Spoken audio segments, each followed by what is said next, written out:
Sa Arena Plus, astig ka sa sports. Dito, makakalaro ka sa isang app na sigurado. Ang official partner ng PBA, PVL at FIBA. Pwede ring panoorin sa app ang paborito mong sports. Maraming pagpipilian. Kahit saan man yan, masusubaybayan mo dito sa Pinas. Tuloy-tuloy na laro at saya, 24/7. Dito sa Arena Plus. Kaya download na at sumali sa Arena Plus. Doon tayo sa astig.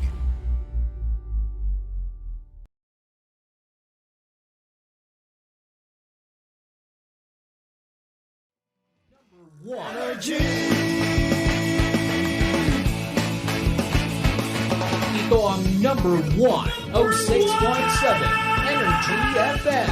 Sa bahay, opisina, kotse, taxi at jeep. What? Tricycle, FX, bus na masigip. O kaya? Palengke, internet, plaza, karinderya. Energy FM, nagbibigay saya.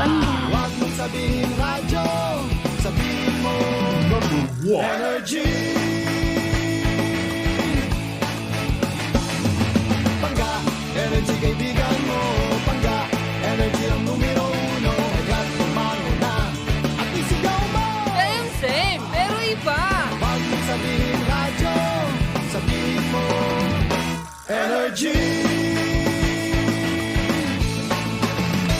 Ay! Naku, Mare! Yes! Talaga nga naman, medyo makulimlim na naman sa labas. Oo. Ang lamig-lamig ng panahon. Yes! Alam mo kung anong masarap gawin? Anetchiwa. Ay uminom ng mainit na kape. At anong kape naman yan, Mare? Ay, ito ang MX3 Coffee Mix. Ano ba meron dyan, Mare? Well, bukod lang naman sa ito ay may high source ng vitamin C at calcium.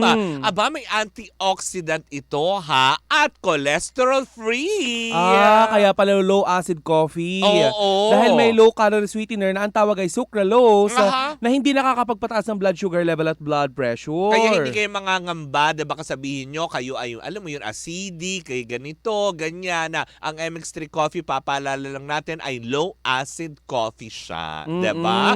Kaya nga naman para makasiguro kayong tunay, natural at orihinala na MX3 products ang inyong mabibili, siguraduhin lamang na sa mga leading drugstores kayo pupunta nationwide. O di kaya naman kapag may katanungan, Pangga, bisitahin lamang ang website ng mx3ph.com. O di naman kayo tumawag sa kanilang hotline sa 0918-888-8693. Hi, Pangga! Ako po si Kapitana Sisa. At ako naman yung Tita Cora. Gumagaral ka tayo. Ulit, take two. 3, 2, 1, go. Hi, Pangga! Ako po si Kapitana Sisa. At ako naman yung Tita Cora. At inanyayahan namin kayong makinig. At manood tuwing Lunes ng Baklita sa podcast. sa Spotify. At sa iba-iba pang platforms ng Energy FM. Baklita sa Spotify! Powered by Bingo Plus! Bingo sa saya, plus sa panalo! Panalo! O ano, okay ka na? Lika na. Naka-record pa ba? Mukha yata. Lika na, okay na to. Halika na para Sige makabuking na. pa tayo. Go. Anong pipindutin mo? Bakla. Cheers, miss! Gabaklita! With Tita Cora and Kapitana Sisa.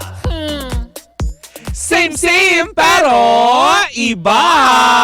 We are number 106.7 Energy FM. Pangga, wag mong sabihing radyo. Sabihin mo! Yan! Happy rainy Wednesday morning sa inyong lahat. Yes. Ayan. At syempre, dun sa mga walang pasok at hindi nakapasok dahil syempre, affected pa rin po ng baha. Mag-iingat po kayo sa makaimpanig ng Metro and Mega Manila. Ayan, Oo. hayaan nyo munang aliwin namin kayo habang kayo ay medyo, alam mo yun, nangangamba dahil baka tumakit na naman ng tubig, 'di ba, sa inyong mga tahanan, 'di ba? Hayaan yung aliwin muna namin kayo ng isang oras, 'di ba? Oo, Mare, at Nakakalo. bukod Mare sa pag-ulan-ulan nitong Wednesday, Oo. ay Ngayon. pinapayuhan din natin ang ating mga kababayan na mag-ingat. Dahil tayo po ay niyinig kanina ng magnitude 5.6 na Oo nga lindol. daw. Na ang Diba? epicenter ay diyan sa Quezon. Nakakatakot yun, 'di ba? Oo. Yung mga nakaramdam, 'di ba? Doon naman sa wala ng pakiramdam, wala na kaming Insensitive wala na kaming nyo. magagawa.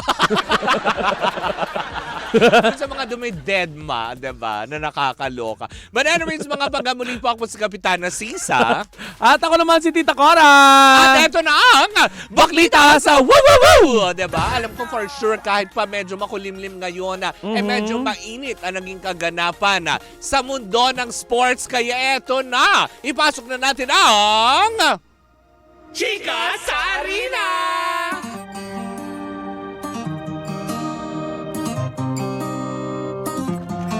Oh, diba? Sabi ko nga sa inyo kahapon ay talaga nga naman mainit na naging tagpo ng labanan ng mga kupunan ng mga naglalaban-laban sa Philippine Basketball Association o PBA para sa kanilang 49th season Governors Cup. Dahil kagabi nagsagupaan ang Blackwater versus Phoenix kung saan nga naman tinalo ng Blackwater sa score na 123 ang Phoenix sa score na 111. Wow. At syempre tinanghal bilang alam mo yun, best player of the game kagabi sa labanan ng Blackwaters at Phoenix. Itong si Cedric Bearfield. Oh, hello boy. Ayan so eto na. Gusto mo yun? Hello Yung mga boy. tipong, hello boy. Ganon. Samantala naman, nagpakita naman Nang! kakaibang depensa, opensa at laro ang Barangay Ginebra team kung saan nga naman tinambakan nila ng bonggang-bongga. O, diba? Ang komponan ng NLEX na nalo nga kagabi ang Barangay Ginebra sa score na 119 versus 91 Dahil? ng NLEX, diba? Dahil syempre, diba, sa dami ng mga nag-cheer sa kanilang crowd, mga supporters nila, diba? At hindi na rin sa kaalaman na ang inyong lingkod ay talagang isang Barangay Ginebra fan. O, diba? Yan ang aking bias, diba, ng bongga. Tinaguri ang kagabi, diba, na best player sa laro ng Ginebra at NLEX, itong si Stephen Holt. Hi, boy!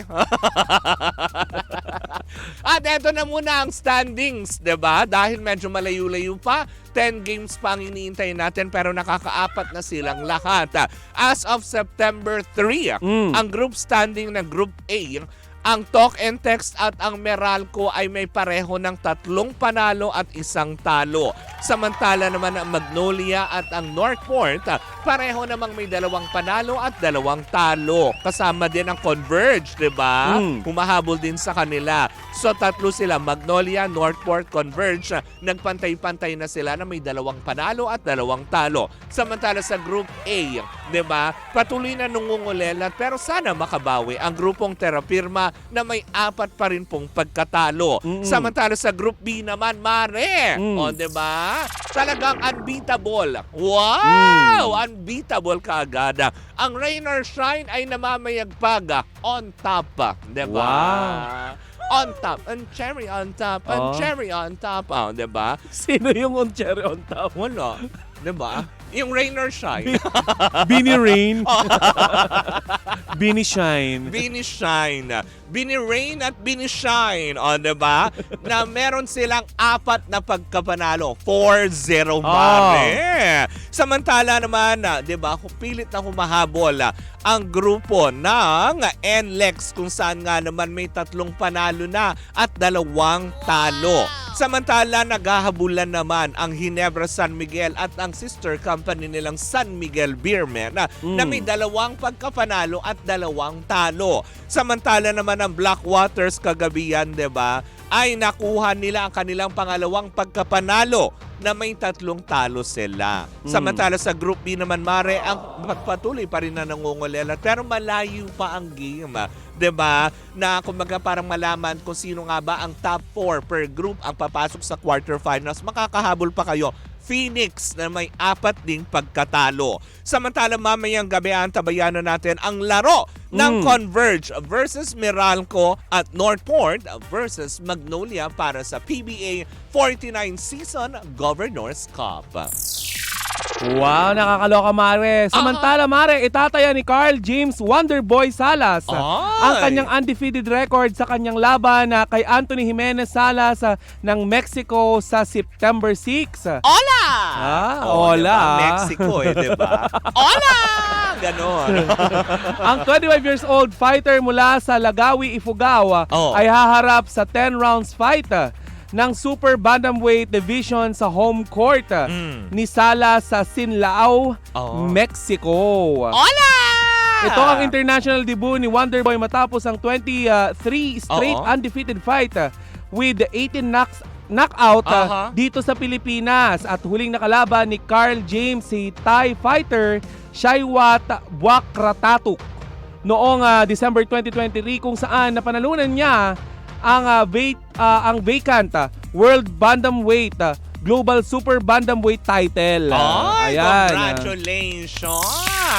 At yan muna ang kabuuan, Mare, ng ating balitaan ngayong araw na ito. Correct, pero bago ang lahat, Oh. hindi ba kung wala ka pang Arena Plus at gusto mo Yes. masubaybayan ang inyong mga paboritong players sa mundo ng PBA, i-download na ang Arena Plus sa inyong mga cellphones, diba? Nang makapanood kayo ng mga live games. Correct. Na bongga. At syempre, paalala pa rin natin, na alam nyo ba na tumanggap ng award? O, diba? Hindi si Tita Cora at si Kapitana Sisa kung hindi ang Arena Plus.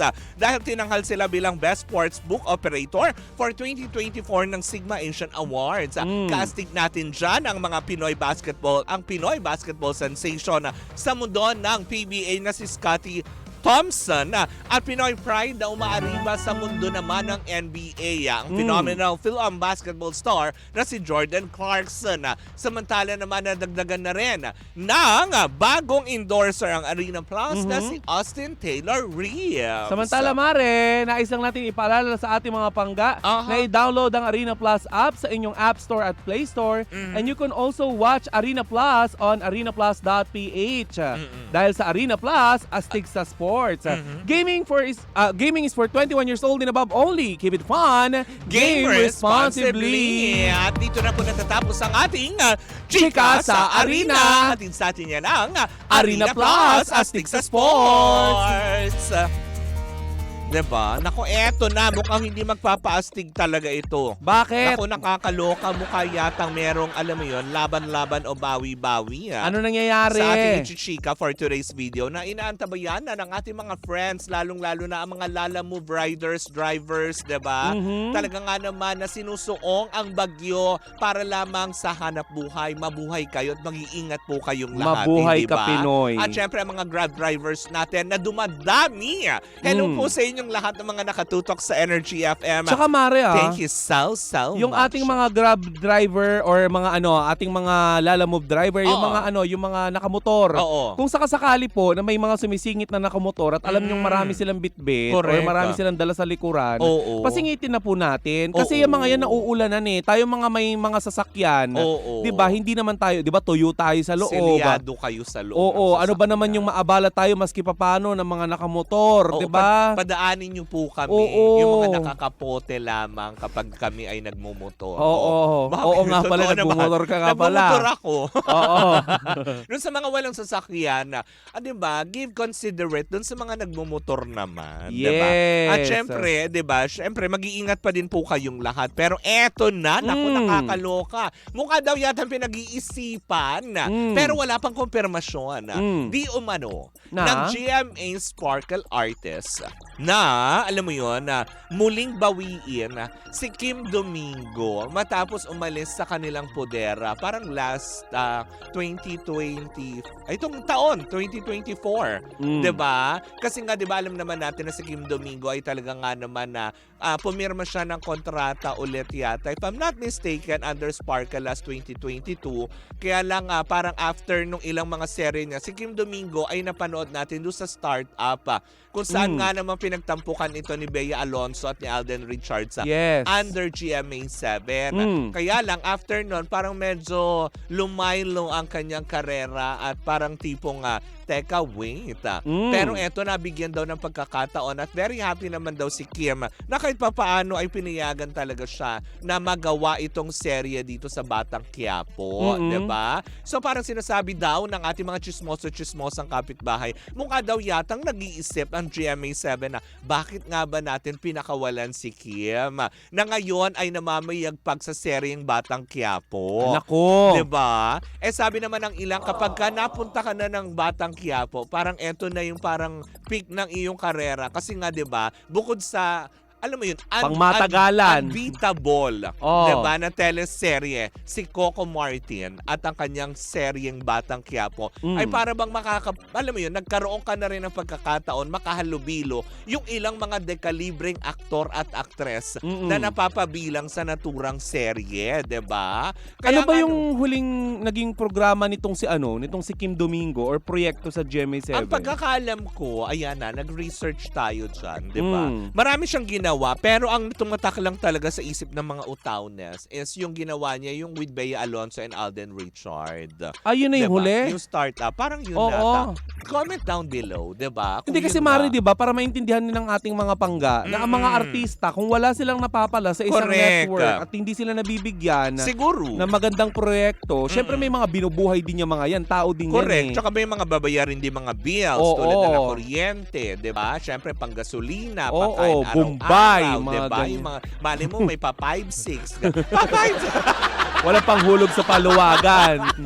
Hindi, pero yun nga, 'di ba? Sabi naman ng ilang kasi nga 'di ba na-interview din siya ni Luis. ni Luis Manzano Oo. na nakakatuwa daw isipin na yung mga Kapuso stars, 'di ba, na ngayon ay pwede pa lang pumunta sa mga shows ng ABS-CBN, tapos yung mga ABS-CBN pwede rin naman sigurong tumawid sa mga Kapuso teleserye, 'di ba? Na ibig sabihin lang talaga nito ay wala naman daw ganun ng mga network wars, pero mukha yatang magkakaroon na naman dahil nagsasagupaan o nagsasalpukan na ang alam mo yun, teleserye nitong si Bea Alonso at sino ito yung asawa ni Tom Rodriguez? Carla Abellana. Oo. Yung Widow's War. Ay, maganda yung Widow's War. Mare. Oh. Diba? Tinatalo daw sila ng Lavender Fields, si Jody Santa Maria. Talaga? Oo. Hindi naman dapang-dapa, pero mas nangingibabaw daw ngayon ang Lavender Fields. Kaya nga naman parang sabi, parang dito na ulit ba magsisimula ang naturang labanan ng mga teleserye na nakakaloka. Pero very happy naman daw si Kim Domingo sa tinatakbo ng kanyang karera. Pero may mga nachichismis nga daw na baka tsugihin nga daw ang kanyang karakter dahil nga sa panunuyo na naman netong si panunuyo ng GMA7 daw na mapabalik sa kanila. Papatayin na naman yung Merlat. Si Madonna. Madonna ang pangalan niya doon, Oo, di ba? diba? Ang dami namang boys. Yung boys naman, kota na sa girls. Bakit tayo yung tsugihin? Ano pa ba si Nico? Hoy! Charot lang. O ano? Nico Chugi daw, oh.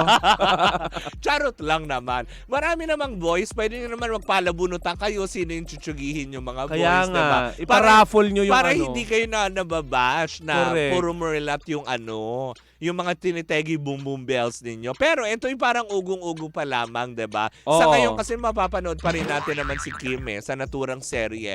At yung takbo ng storya nila ay talagang gumaganda at gumaganda. Yun nga Oo. lang sana makinig sila sa panawagan ng taong bayan na medyo bawasan ang karahasan. Oo. Dahil nga, 'di ba, dun sa tema ng Batang Quiapo, 'di ba, action comedy po ito, yung original talaga na concept ng Batang Quiapo na pinagbidahan ng late The King na si Fernando Poe Jr. at ng Diamond Star na si Maricel Soriano. Yes. Diba? But anyway, Mare, kaugnay ng balita na yan, marami nga nagtatanong Oo. kamakailan lamang kung bakit si Ate Gay Oo. ay hindi naman nakikita Oo. sa Batang Quiapo. Ate Gay? Oo, si Ate Gay, dahil kasama siya sa Batang Quiapo. Inilinaw nga nitong komedyante Oo. na siya ay nagtitaping na at muling magbabalik siya sa Batang Quiapo.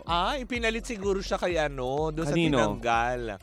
Sino, Yung- si Diwata? Oo, kay Diwata. Matagal nang nasa Batang Quiapo si Ate Gay. Matagal na. Oo, kasi Parang yun hindi ko napapansin kasamahan yung ni karakter niya. Ha? Hindi ko napapansin. Kasamahan ni Miss Jacqueline Jose. Oo, doon sa Oo, sa sa kulungan.